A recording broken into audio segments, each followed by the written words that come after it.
Now our next story is one of hope and persistence. It's about a common man who did something extraordinary for the sake of his home, his family, his neighborhood, and most importantly for the environment.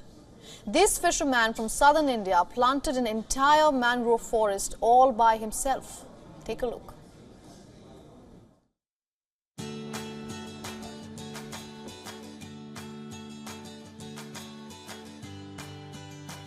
On the receding shorelines of Vypin Island, this man recounts the most recent floods.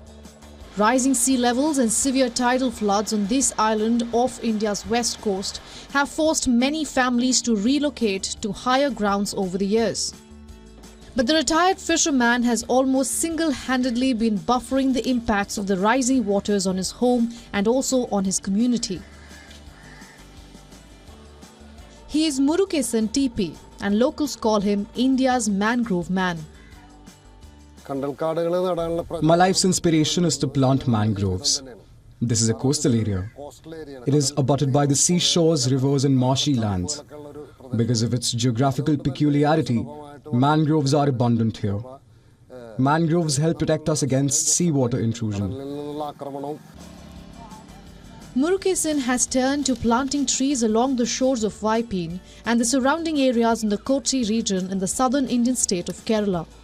This is to counter the impacts of rising waters on his home. Tidal flooding occurs when sea levels rise combined with local factors to push water levels above normal levels.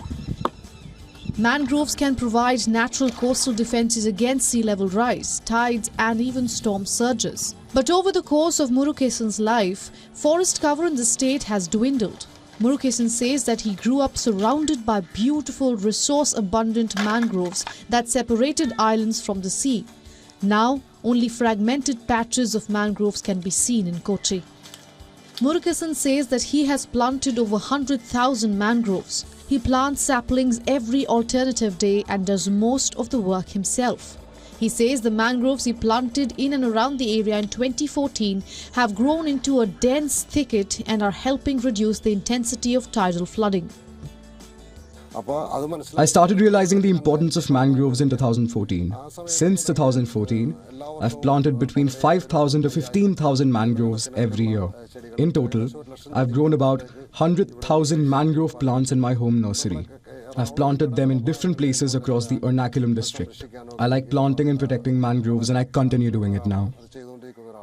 Some help comes in the form of saplings from the M.S. Swaminathan Research Foundation, a non-government organization based in Chennai. Murugesan's dedication to the cause has won him praise, awards and audience with senior politicians. But things that Murugesan has not achieved yet are incentives beyond the immediate benefits to his home. According to latest study, Ernakulam district, of which Kochi is a part, has lost nearly 42% of its mangrove ecosystems. This includes major decreases in the southern part of the Vypin Islands, and the state of Kerala has lost nearly 98% of its mangrove forests since 1975. Partly due to construction of coastal roads, but efforts like the one by India's mangrove man would be hoping to reverse the trend. Bureau Report, WION World is One.